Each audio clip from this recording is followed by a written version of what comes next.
Thank you very much for joining us today, the launch of Better Choices, Better Deals, the government's strategy to create empowered consumers. Because you're here, you probably know the answer to the question, what do we mean by empowered consumers? But let me give my answer anyway. Put simply, empowered consumers know how to make better choices, how to get better deals, and how to get the right support when things go wrong. And we believe empowered consumers are vital to help the UK economy grow. Last month's budget set out a plan for growth to rebalance and strengthen our economy. Strong competitive markets are at the heart of this plan, but their success depends very much on active, empowered consumers to drive them forward. Consumers spend roughly £900 billion every year. That's more than 7 times the £120 billion which business invests annually, so they've got a lot of power. But these are difficult times for consumers. Rising prices are putting considerable strain on household budgets, and consumers need to make their money work harder. So in this context, Better Choices, Better Deals is about 2 things. First, it's about putting consumers in charge, helping them get the best deals individually and collectively, as well as helping the most vulnerable members of the community. And secondly, it's about supporting the UK's economic growth, enabling consumers to power honest, high-quality businesses in the global market. The strategy will achieve this by championing new partnerships between business, regulators and consumer groups, all aimed at empowering consumers to help themselves and each other.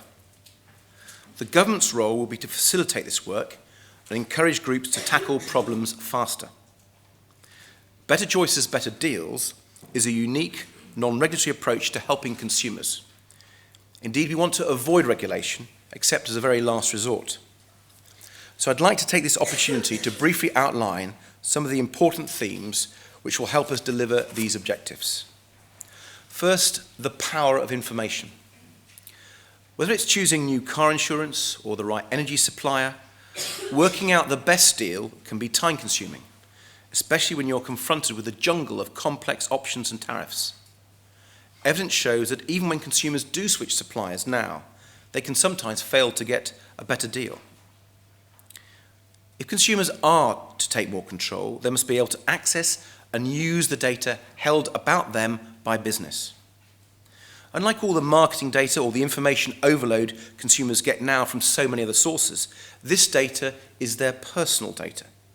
So it's the most precious data for them to choose what really is right for them. So they can personalise choice, so they can know themselves just as well as the businesses who currently hold their information know them. So this My Data project is a radical new approach to empowerment, right for the age of the internet and the smartphone. It's about giving people digital access to their personal data, such as details about what they spend on their credit card or how they use their mobile phone minutes. We believe this access to more personalised data will help spur the development of new applications to help consumers interpret the data themselves, as well as a market for third-party intermediaries ready to analyse and support the consumer in making better informed decisions with this highly tailored data. New choice tools to interpret new data, to nudge consumers into better choices and better deals, new ways to use extra information to overcome the current information overload. Let me give an example. Consumers should be able to use a smartphone app or send their details to a third party in order to find the right mobile phone deal for them, based on their phone calls and internet usage. We know now that there are millions of mobile phone tariffs and deals, and we know that the average mobile phone user spends £200 a year too much buying minutes and texts and so on that they never use. My Data depends crucially on developing a partnership with the businesses who collect and hold this data. So I'm pleased to report we've already made progress in working with these businesses. More than 20 leading businesses have signed up to My Data, covering financial services, retail, utilities, telecoms and online shopping. They have agreed to work with government to ensure customers can access their own consumption data in a safe, reliable format. Realising My Data will take a little while, but we're starting to explore the many issues involved, from privacy to format, from security to the role of third-party data crunches. The applications of my data are potentially endless. So ultimately, consumers won't need to work out what data to use or how to compare or make complicated calculations. They will just get the best deal for them. The second theme is the power of the crowd. Better Choices, Better Deals sets out how we will support collective purchasing and other ways consumers can help each other, the power of the crowd. It's fair to say that people have been coming together to help each other on consumer issues for many years. Of course, the cooperative movement began over a century ago on collective purchasing. But we think collective purchasing can become even more powerful in the years ahead. That's why we want to work with a new group of community organisers, 5,000 up and down the country, to encourage local communities to develop their own collective purchasing deals. We will help by providing an advice toolkit for local people starting up these projects. We will also be launching the Innovation Prize for Collective Purchasing, a competition to encourage new ideas and spread the word on how people coming together can get better deals. A second element of crowd power is information sharing, where technology is already empowering consumers with more access to the feedback of other consumers and, of course, through private sector online comparison sites.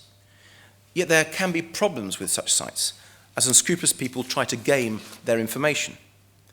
So we want to protect the integrity of consumer feedback and private sector comparison sites, and the Office of Fair Trading has been leading vital work here.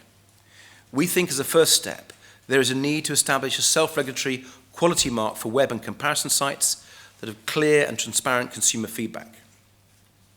We will also overhaul the way government helps consumers make choices in public services, improving the choice tools available across the public sector.